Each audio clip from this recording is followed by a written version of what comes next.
Fear. Do you ever wake up in the middle of the night sweating, or you can't fall asleep to start with because you're so worried about paying the bills or something that's happening in your life and you feel paralyzed? I think we've all had that. And I'll share with you something a mentor told me a long time ago that might be able to help you deal with fear and worry. I was actually in the garage, setting up a new library system because I got overflow from the house, and trying to find, I had a cool book on fear and anxiety from a neuroscientist, but haven't been able to find it. So I was in here looking, but figured I'd record this anyway. Maybe it'll help you. And I guess in no uncertain words, what they told me was you have to make fear the fuel that powers you. And psychologists have known forever that the two main drivers of your behavior are the quest and search for some kind of reward. For some people it's money, for other people it's adventure, drugs, sex, rock and roll, whatever it might be.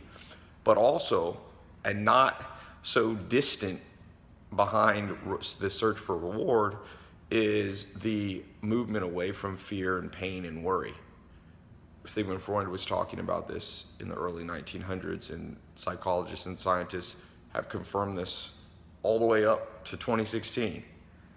And most people, for example, who are paralyzed by fear, who are up in the middle of the night trying to get away from something. So they're going, I have this sinking feeling I'm not going to be able to pay my bills, or that I'm stuck in a dead-end job that I hate, or I'm in a relationship with somebody that it's long since over and now you feel stuck.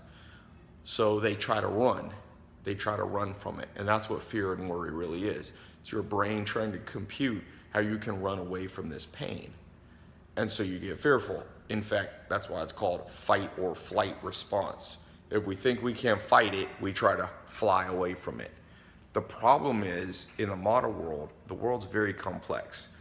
So we live in a 7.3 billion person economy, for example. You're not gonna run away like you're a caveman away from the need to make money.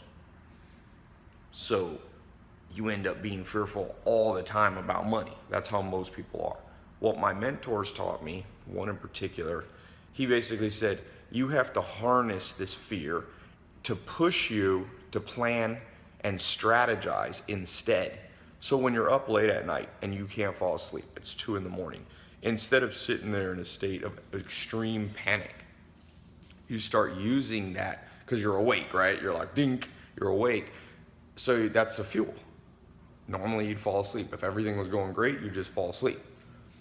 But now you have this new source of energy, which doesn't feel good. None of us likes to have that negative fuel fueling us, but you grab it and you say, where's my yellow pad of paper and pen? And you start mapping out a strategy that's gonna get you out of the current fear and worry that you have. And when you do this, it's amazing how your life starts to turn around. Very, very few people. I remember when I was, sleeping on a couch. People see me now and they're like, oh, you were born to rich parents. I'm like, no, I was born to a single mom. My dad was in prison when I was born. I wasn't born with a silver spoon in my mouth. And I remember worrying, and I still have worry now, but I remember when I had a lot of worry, specifically about my future. And I was in a mobile home, sleeping on a couch with no college degree. So I was worried about my education. I was worried about what I was missing out on. I was worried about all my friends that were doing better than me. I was worried. I remember just thinking, is this it? This is my life right here, summed up, sleeping on a couch with no money and no future. Because you can live with no money, but you can't live with no future.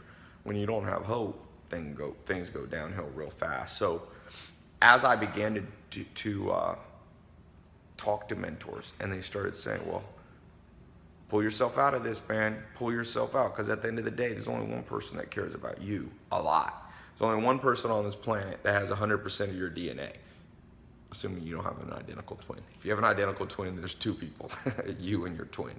But if you don't have an identical twin, it's just you. It's you against the world. Now, you're going to make allies, you can have family and friends and all that, but at the end of the day, the buck stops with you.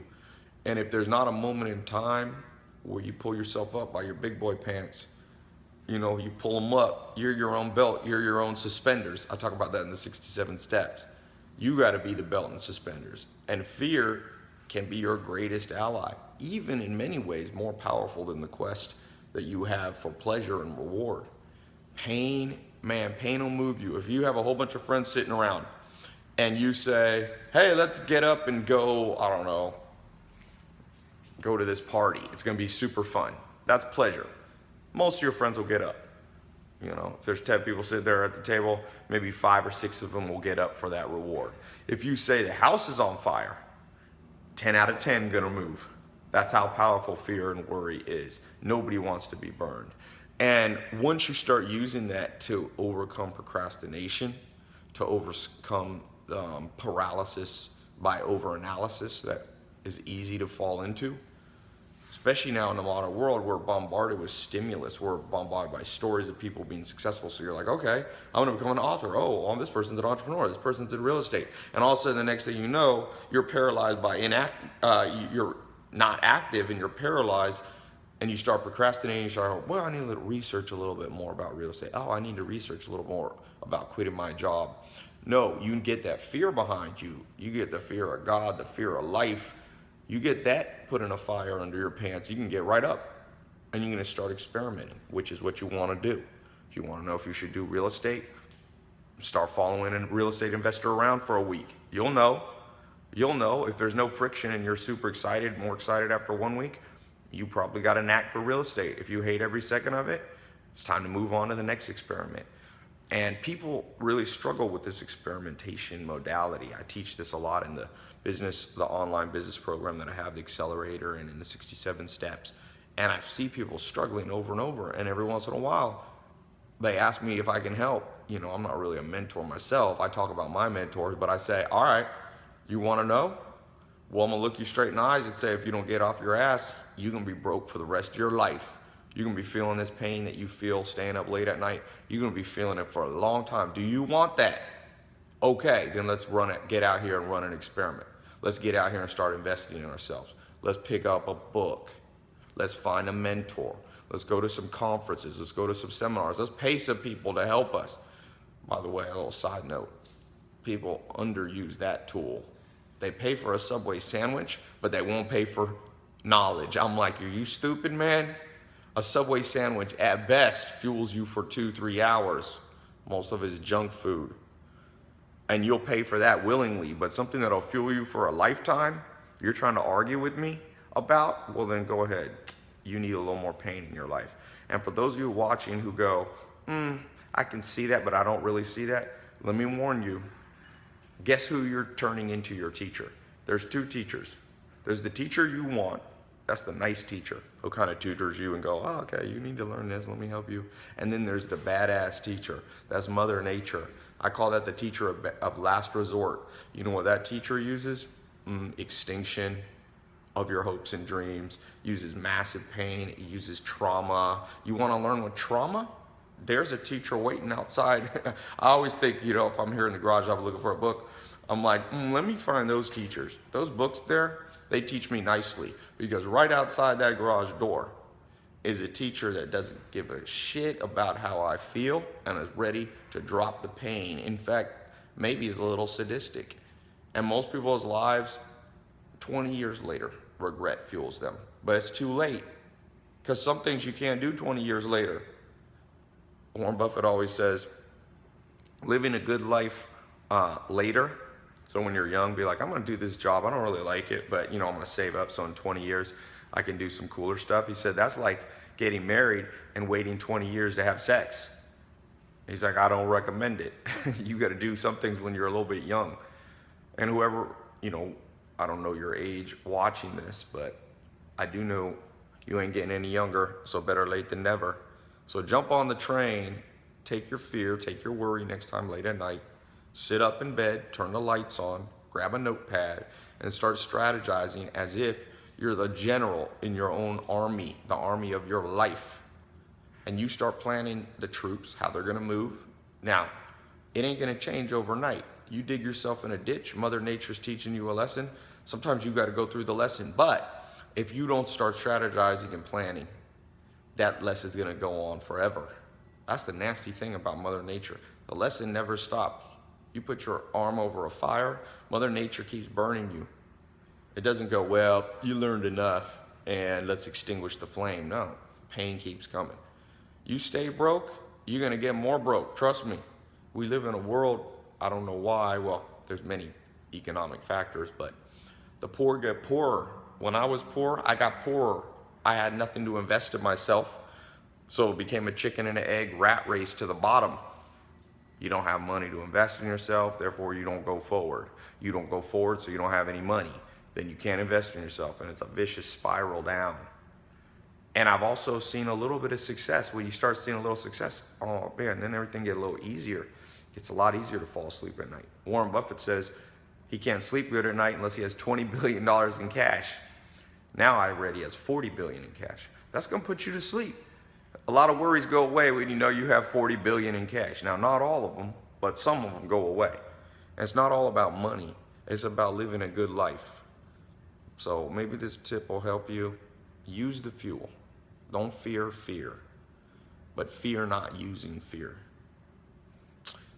What's your biggest fear? Let's do a little survey. Leave a comment below.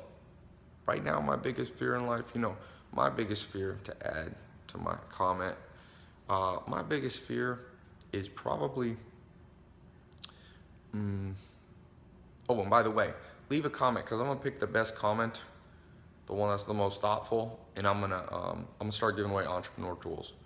So leave a comment and I'll reply to your comment if you're the winner. And I'll give away maybe an iPad mini or something, an Apple Watch, something like that. So I'll do that for this video. So leave a comment below. Leave a thoughtful one. It doesn't have to be super long, but don't have a stupid one.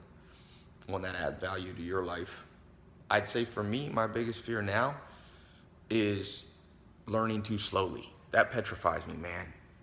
Something take me a year, then I look back and I'm like, crap, I could have learned that in 2 weeks. What did I do with the other weeks? Just wasted that. I don't mind putting in time, but shit, I don't want to put in more than I have to. So that's right now my current fear. So I'm all about cutting the learning curve. That's why I spend so much money every month on coaches, mentors, tutors. I probably spend $1 million a year on that right now at my current pace. 50 to 100 G's a month, easy. Because that fear, now, I couldn't always do that. Many years ago, I couldn't even spend, $1,000. But now I'm less afraid. Maybe I'll lose all my money doing it this way. But to know that I'm cutting the learning curve is worth it. It's worth it. To me, time trumps money, because time is harder to get than money. You can lose money, gain money. You can go broke, get rich again, go broke again, and be back to rich. That happens all the time. But what you can't do is be young, get old, be young again, be old. No, hell no. You're going to visit the grave first. As Charles Barkley says, Father Time is undefeated. So what's your biggest fear? And I'll see if I can find this book here. Maybe I'll do a video on the book. All right. Signing out from the garage. Talk to you soon. Leave the comment. I'll announce a winner here soon.